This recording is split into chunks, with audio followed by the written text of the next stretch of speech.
Juste avant qu'une personne meure, elle dit souvent la vérité. C'est ce qu'on appelle leur fameux dernier mot. La deuxième lettre à Timothée est le fameux dernier mot de Paul. Beaucoup de choses avaient changé depuis la dernière lettre. Paul était à nouveau emprisonné, non pas dans une belle maison avec des visiteurs, mais dans un cachot, isolé et confiné. Il n'attendait pas sa libération, mais son exécution. Mais le pire est que les églises qu'il avait fondées étaient infiltrées par des incrédules et des doctrines de démons.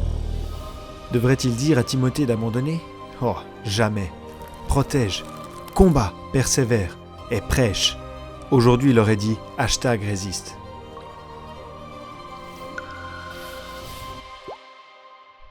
Il y a 4 chapitres, et dans le premier, Paul dit essentiellement « Garde ou protège la bonne doctrine que tu as apprise de moi ». C'est-à-dire la doctrine de Paul. Doctrine qui est construite sur le terme paulinien « en Christ Jésus » qui apparaît 7 fois dans cette lettre. Il rappelle aussi à Timothée ses ancêtres et à quel point la foi était déjà précieuse pour eux.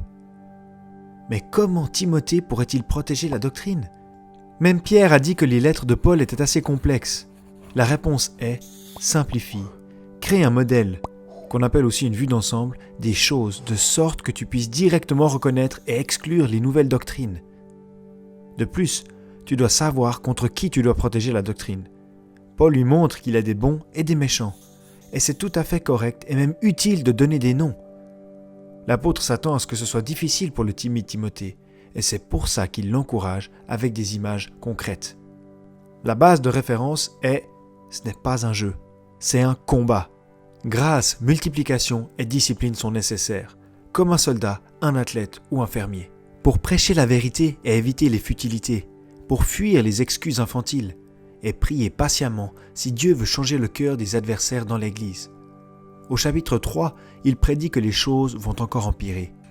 Qu'à la fin des temps, il y aura des leaders chrétiens qui s'accrocheront à la forme extérieure du christianisme, mais rejetteront son vrai pouvoir.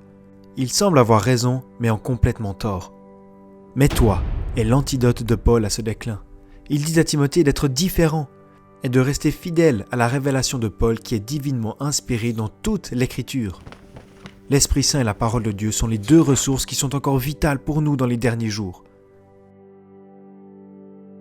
Le dernier chapitre est comme un point final. Paul encourage son enfant Timothée « Sors d'ici, prêche !» Parce que le jugement vient, et beaucoup se détourneront.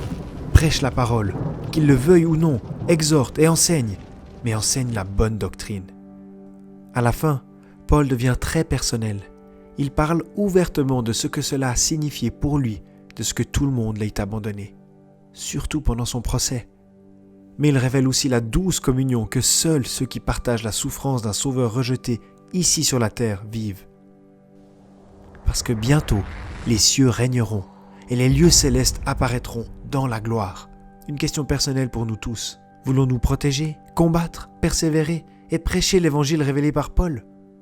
Ou voulons-nous abandonner, même si nous pouvons déjà voir la lumière au bout du tunnel ? Souviens-toi, mon ami, quand tu te tiendras devant le trône, tu t'y tiendras tout seul. Merci beaucoup d'avoir regardé la vidéo jusqu'au bout.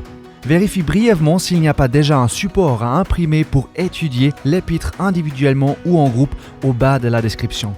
Un grand merci à ceux qui ont financé cette vidéo pour que vous puissiez la regarder gratuitement.